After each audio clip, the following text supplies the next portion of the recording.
vlog din. Sige, ikaw ang gagawin kong model. Dahil wala yung mga model ko. Asan mo yung flat tops? Nandito. Oo nga. Mamamasyal siya sa kasama natin sa pagpasyal. Lagi yan yung kasama. Kahit siya ano.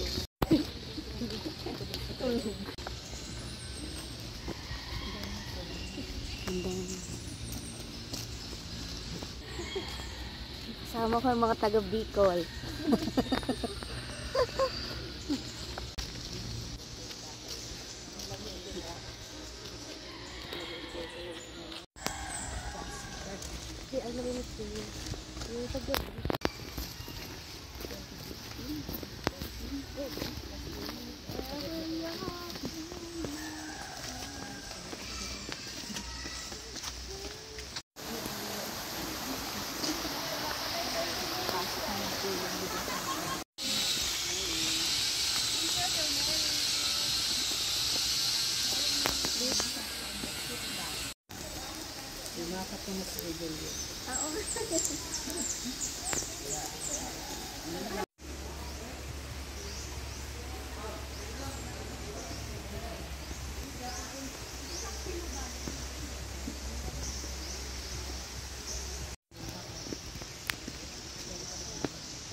Yeah, welcome here at the Philippine Eagle Center. So by the way, I'm Dave. I'm one of the volunteer tour guides here at the center.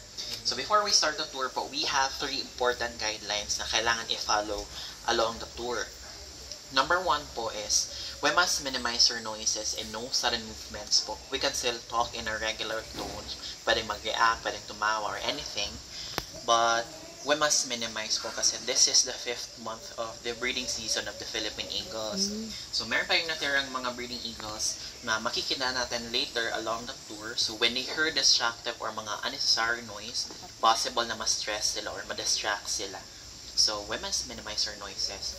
And if you have any questions, suggestions, or violent reactions along the tour, you can ask me naman po. And then number 2, please watch your steps kasi meron pong mga uneven path and trails, and yesterday or kagabi lang din nag-rain po, so possible na mayroong mga slippery path or trails.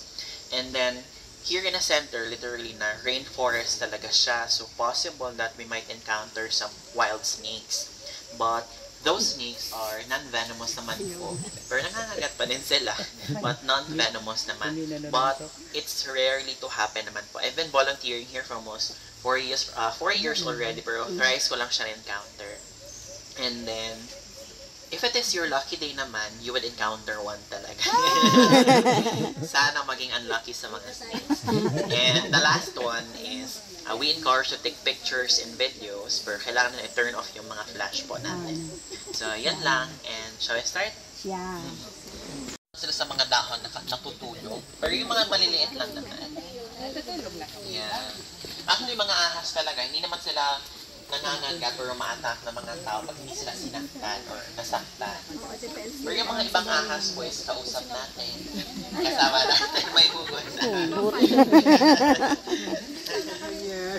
Ang ganda outfit para kong fairy. So, if you notice naman po sa nilalakaran natin sa trail, meron mga pangalan dyan. So, those are the person who donated 1,000 pesos, and we call that the Wild Trail Project.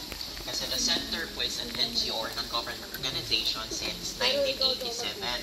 So we only rely on make donations, entrance fees, and adoption payment of the eagles.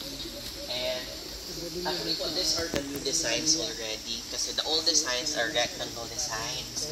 Binago po ng center yung designs kasi for enclosure of other cultures like Chinese. So nag-revisit din sila dito. So when they noticed yung old designs is rectangle, they suggested na baguhin siya into close or anything except sa rectangle kasi pag tumapak tayo doon daw or sila is malas yun sa kanila or to us kasi it look like a lapida or tombstone yung rectangle designs, and most of the leaves are meron nakalagay na dates, kaya mukha talaga siyang lapida. Yeah.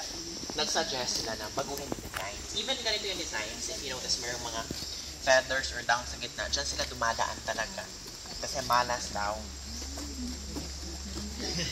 Baka Malas. malasig. Dito tayo dumaan ka. So, aside sa mga raptors or eagles, we also have reptiles. So, our first enclosure is the saltwater crocodile po.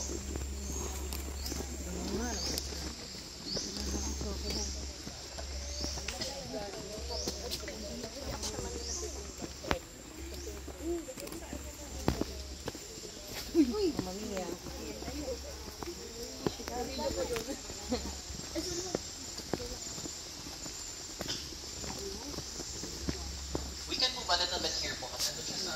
Saltwater crocodile.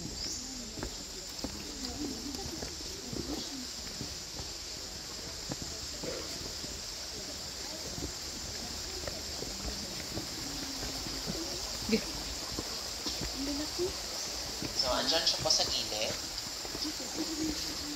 Pero may tumakapit po. Yes po, anong question? Si Lolong naman po is, he came from, ano po, Agusan. So, same species lang sila ni Lolong. So, siya naman po,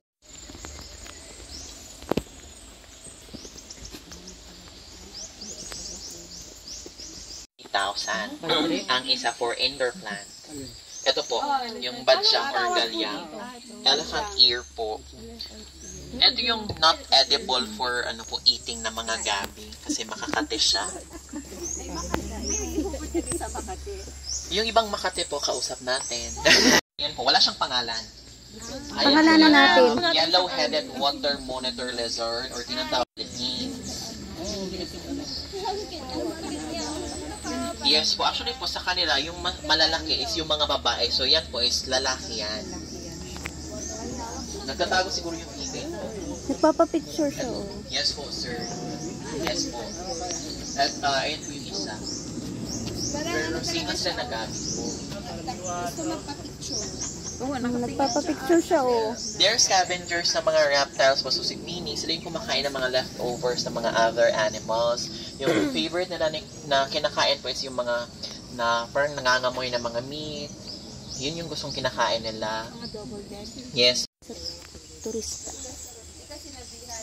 Wala daw yung name. Ayun yung female po. If you notice yung buntot niya, ayun po yung sa baba. Yung malaki. Ayun yung female, ayun yung male.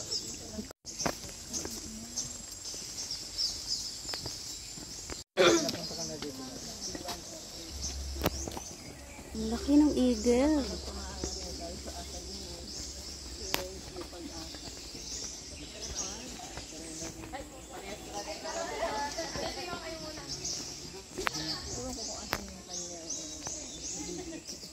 So, ayan po sa taas, one of our Philippine eagles here in the center. Ayan po si Vigo.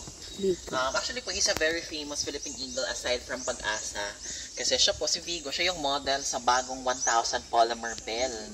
So if you have your own 1,000 po, pwede kayo maglabas and pwede kayo mag-take ng picture or selfie while hawak niyo yung He can still collect semen galing kay Vigo po. And they're going to inseminate it to the other female eagles who reproduce possible 2 eggs every year. Kasi pag sila lang po, 1 egg lang siya every 2 years. And yes po. Vigo Soto. Pwede kayo mag-group picture po dito. We're ready. Magkano? Ilang anak na niya? A very good question po, sir. Actually po, si LDI, siya yung nanay ni Vigo. Yeah. Yes po. Yung sa 1,000 po. Si Vigo, 15 years old na siya. Yeah. So, si LDI po, before she arrived here in November 11, 1993, she came from Maasim, Sarangani. Same year lang din, 1993, kasi nalunod siya sa dagat ng Sarangani.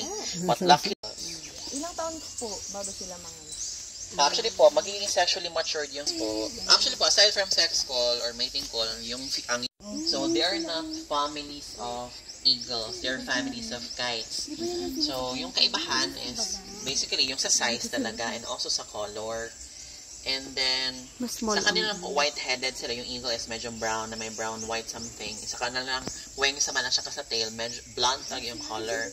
So, ma-differentiate talaga natin yung eagles at saka kite. So, sa kanila naman po, they are not endemic here in the Philippines, but they are very common or native sila. So,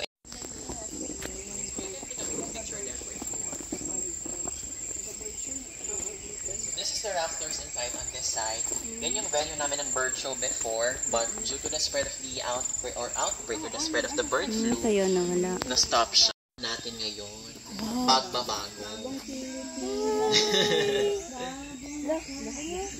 Yeah. Sa Philippine eagles po, they are one of the largest species of eagles in the world or in kasi yung wingspan nila, it can grow up to 7 feet. And matured height nila is 3 feet po. So, they're one of the largest talaga. 1 kilometer. 1 kilometer yung nakikita. Pagbabago. And we also have another raptor po dito. So, ang meaning po ng raptor, hindi po yung mga 4 wheels. Yung mga raptors po, those are the carnivorous animals containing the eagles that they're using their claws and beaks to hunt their own food. Raptors. So, eto din po, containing the owls, birds din sila, eagles po. Kasi pag nawala sila sa ecosystem, magkakaroon ng imbalance yung ecosystem. So, dadami yung mga invasive na mga animals kasi sila yung Papapicture kumakain siya, nun. So, yung mga capable lang po na pwedeng ibalik sa wild, yung hindi nasanay sa tao, yun yung pwedeng ibalik or yung mga walang injury. So, dyan lang sila sa cage. Yes po. Kawawa kasi kapag pakawalan sila tapos pa. Siya for about a year or depende po. Depende sa eagle. Oh, tumalit. Ang cute ng mukha. If you notice naman po sa owl, isang paaling yung nasa kanila or isang talons lang. Oo But nga. yung isa is nakaangat talaga yan. Ganyan sila matulog po. They're standing with 1 foot while sleeping because it is a very good indicator na healthy sila kasi they have balance. Yes. Pag tayo yung nakaganyan sa tutul, unhealthy yung kakalaman ng pag tayo.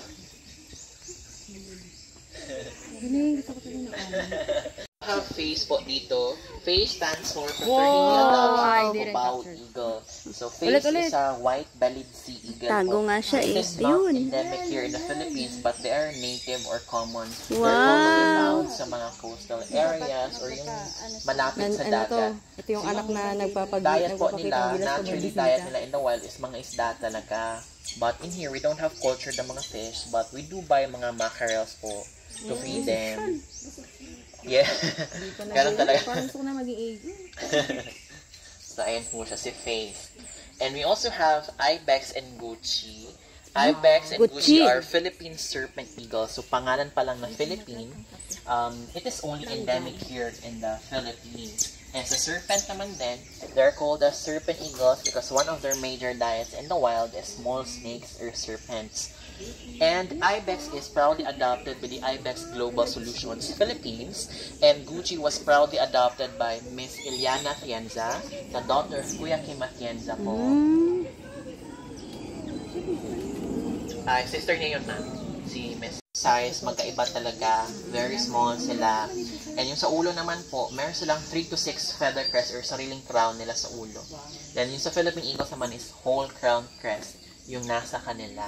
Kagaya nung sa 1,000 kanina. And we have another Philippine Eagle ulit po. So yung 1 year sa atin po and yung 1 year sa Philippine Eagles is same lang. Hindi katulad sa dog na 1 year sa atin, 7 years yung equivalent sa kanila. Magalaw-galaw yung head niya. Yes, so si Marahute, pag nagbaliktad yung age siya. And Marahute, just like Face earlier, white-bellied sea eagle din siya. Ayun naman po si Symbol. Now silang giants.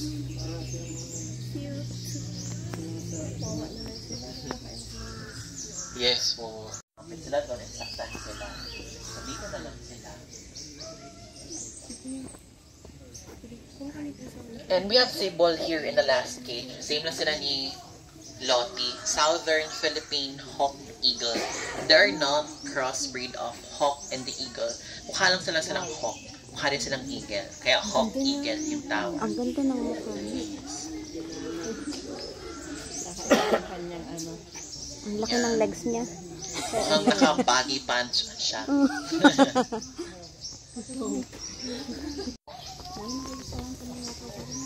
So, those are the osa or binaw here in the Philippines or tinatawag na mga pusaka sa mga ovo-manovos.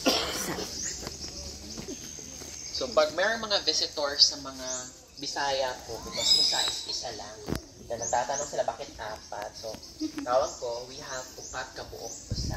Kaya nakaseparate mo na siya. And yung deers right now po dito, naging sanay na din sila sa mga tao. Hindi na sila pwede ibalik sa wild. Yun. For weekend. Nakakamouflage siya. Yung asawa niya si Nadia. It's there on the fence. Ay, ang ganda na po. Po si Nadia. So dito po, meron po itong interesting na story. So we can move a little bit here.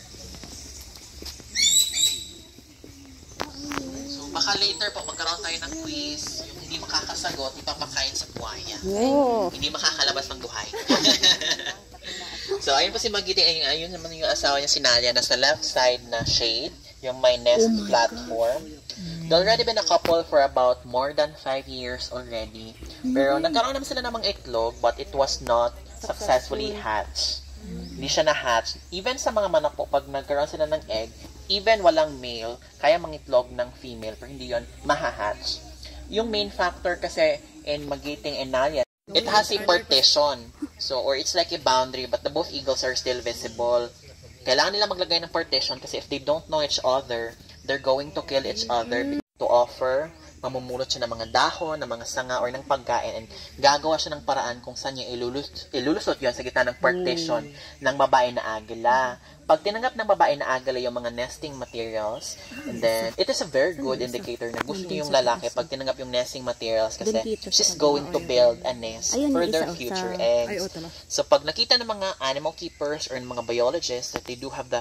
Pero, there's instances talaga, very common na siya na nangyayari, that both eagles are not compatible within days, weeks, or months. So, they're going to do possible na palitan yung lalaki, tapos another 2 years ulit, mangliligaw ang bagong lalaki. Pag naman yung asawa nila, hindi sila naghahanap ng iba. Yung iba po, kahit buhay yung asawa, naghahanap ng iba. Di ba ba na tayong AI nito? Actually po, very good question. So, dito po, meron QR code. Pwede po kayong mag-scan para marinig nyo yung mating or sex call nila. Meron yung video. Interested ka ah. Kasi ay, haba pala. Alin. Watch this. Isa lang din po si Mabuhay po. Pero andun na siya sa breeding facility po. Maingay siya. Ayan siya. And so, Rowena naman po. Ba si Rowena? White-bellied seagull. So, ganun yung tunog ng isang white-bellied seagull. So, yung parang torotot sa New Year. Ganun yung tunog nila. Yung mga batang pasaway, tapos nag-iingay ng torotot. Yan, ganun yung tunog nila. So, yan naman po yung human imprinting. Lang po yung duration ng ligawan nilang dalawa. Okay. Parang nahulog bigla sa mabigot ni Sir. Ano, sir, ano na yung ano? Ano na yung pwede mo tingnan namin dyan? Native po, yung matatayog yung ano nila. Para siyang penguin. May bunga po. Puno ng durian. May ano ba? Ito yung kapatid ni Kim Chu. Ang ano, sila kambing. Tingnan mo, nandiyan yung pera. There's another saltwater crocodile. Yung parang lumalangoy siya sa matcha. Ayan siya. Yes, namatay na po si Lolong po. Mga 2013 po. So, ito naman yung lugar sa mga matcha lover na may konting toppings ng crocodile.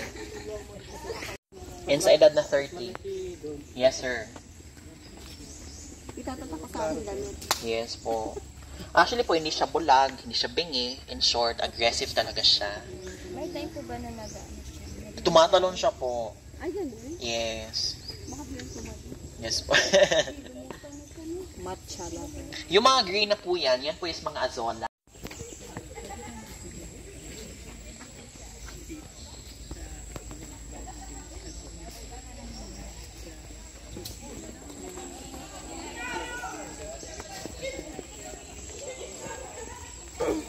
Na may tea ang matcha ba? Na tea. 26 years old na siya and proudly adopted by the Aboitiz Power Corporation or ng Davao Life. So, literally, na meron talaga siyang bright future with Aboitiz Power. Ayan siya. So, dito din po siya na-hatch, February 23, 1999. Matanda na, ano? Po.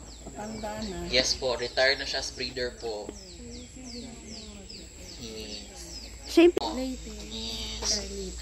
Yung malalaki, Philippine Eagles, 200 to 350,000 annually or yearly. Pag maliliit naman po is non-Philippine Eagle, 25,000 annually. So if you notice po, mayroon pa po mga vacants, it's your time to shine na mag-adapt po ng mga eagles. Arrangement. Sikim at yan sa yan si ano. Yeah. O, naay ano daw, naay katong di pa ihil. Sir, manggaling sa isipan. Naday ko kang kuan. Hindi pagkukuha daw dayon karang sabi ko masamap sa mga daot. Dito sa guard. Nada sa guard building. Oo. Nara daw dito te.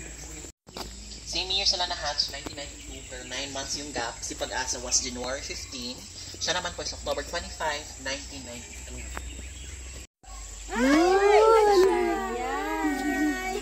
Pakitang gilas. Ilang beses sila, sir, pwedeng mangitlog sa isang taon? Pag natural breeding po, 1 egg lang talaga siya every 2 years. Pag may tulong ng cooperative artificial insemination, possible siya 2 eggs every year. Uy, Yan. galing. Sapa.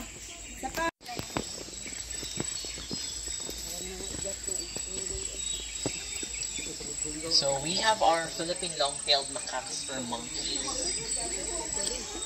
Sigsag, ang dami ding mga. Oh, nagpapakitang gila sila. The alpha male, yung masculine non-apart.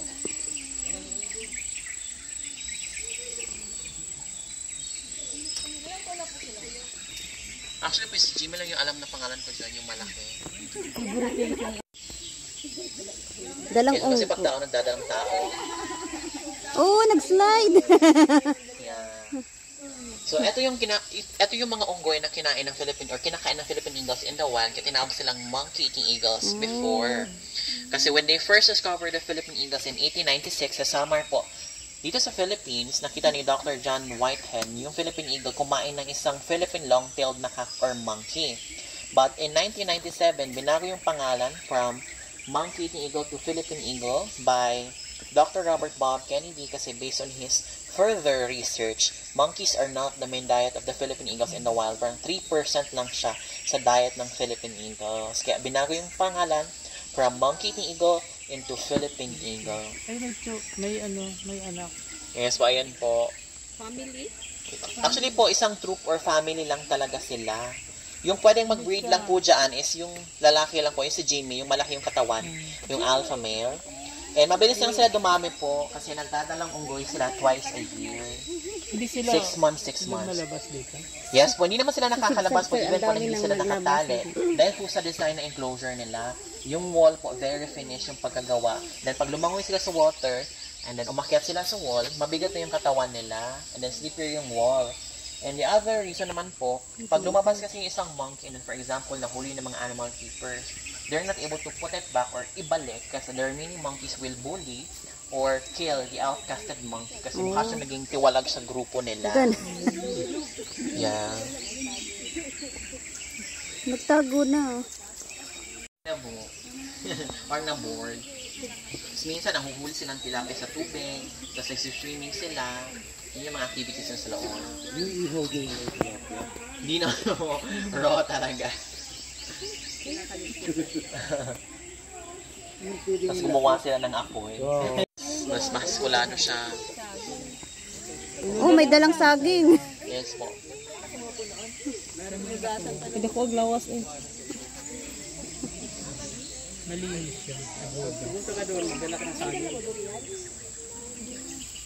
So, na-differentiate talaga natin yung mga monkeys from the other countries or lugar po. Kaysa dito, kasi dito yung mga monkeys wala silang pakialam. Kasi hindi sila nasanay sa mga tao, hindi sila binibigyan ng pagkain ng mga random ng tao. Ayun po si Jimmy, yung alpha male. Yung malaki.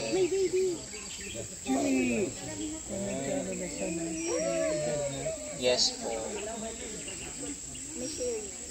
Yung isa o nandun sa, sa taas ng nagsushow. Papakitang doon pa kumain ng saging. Baka nagkaroon po kayo ng unexpected reunion. Parang dito tayo nagtagal sa monkey. Iba talaga pag relatives natin yung kaharap natin. May lukso ng dugo. Kumain pa talaga ng saging doon sa dulo. Oh. Nakakatuwa.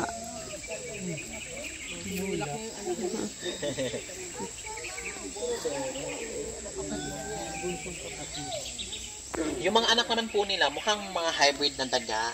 Ayan po. Yung maliliit yung katawan, si Jimmy, yung dumaan. Yun o, bagay. Kakadaan nyo lang po. Magaling silang lumangoy. Yes, very good swimmer sila. Mas magaling pa sa akin.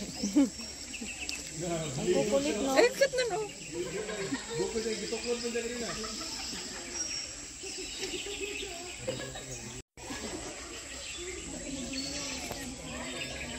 Norte, punta ka ng ano ma'am, Tikulan. Asa na ang ganyan? Pinapakain nila ng... O yun, doon sa ano, dumaan ba ka tayo? Hindi ko nakita. Ang dami ng ganyan. So, Oh, nagsuswimming! mga around 200, Ang galing sumisid, ah. papunta palabas kayo. Papuntang terminal. Labas kayo ng Mintal, tapos sakay kayo ng taxi pa. Owner. Ito man may isa man dito. Ang galing umakyat, oh. Oh. Lalaro sila. Natuwa na tayo dito. Yeah.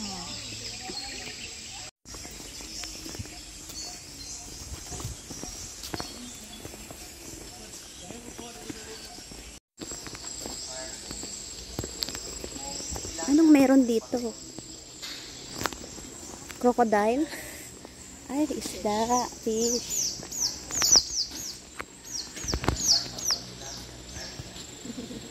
Karpa.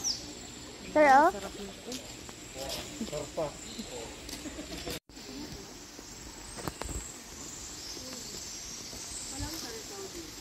Wala.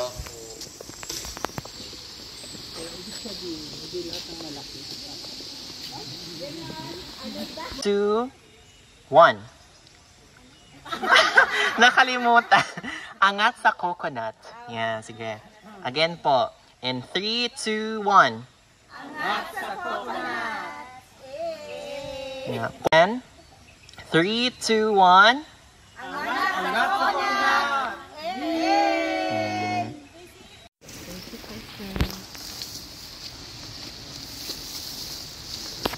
Mahal na din. May kwarto din sila. Yun nga. Kasi nakita ko nila yung mga mag-check out. Pwede kayo pumasok? Ay, talaga ba? Oo. Hindi open mo.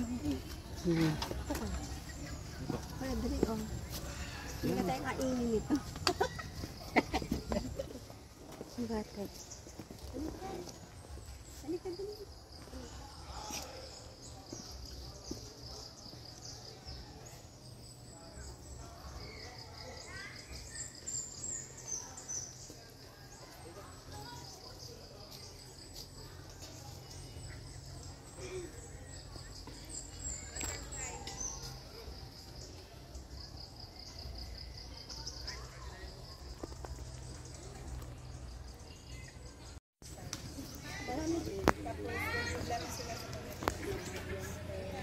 Kasi ang building nila walang building permit. Lang siya naka-restruct na lang. Yan. Good example yan. Violator talaga. Hindi violator. Matalang siya pa po. Yan, nawa ka bigyan mo. Yung lola ko.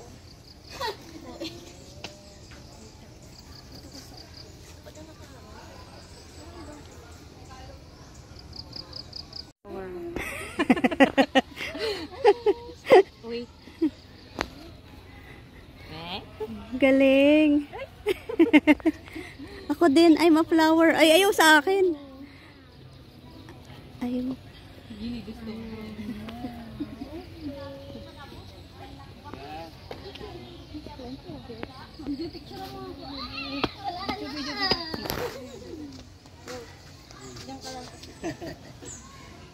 Hindi kailangan mo hawak siya. Para documenting. Para. Ilagay niya sa record niya.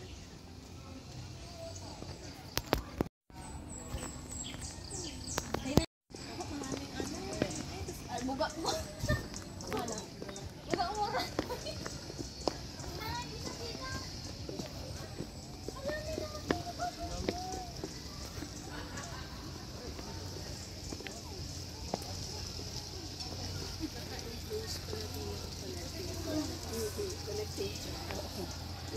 ano, multiple dome na may connecting. Yan, Miss Risa. Sa may... So may grotto. Ang klase. Para kita. Kasi pag ganito rin, hindi rin maganda tingnan. No? Pag malabo ang tubig. Ano lang talaga natin filtration system. Isang ganito. Asan si RM? Itong malinis. Koy. Overcrowded sila. Sarap isinigaw. Kaya lang dapat i-maintain na pambawas sa stress.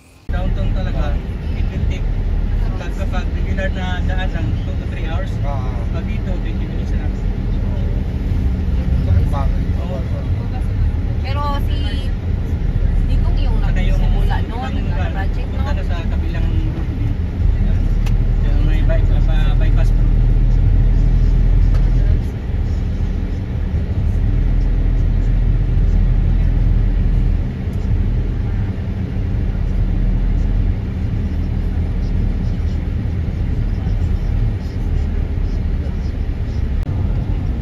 Kahit pag isang araw.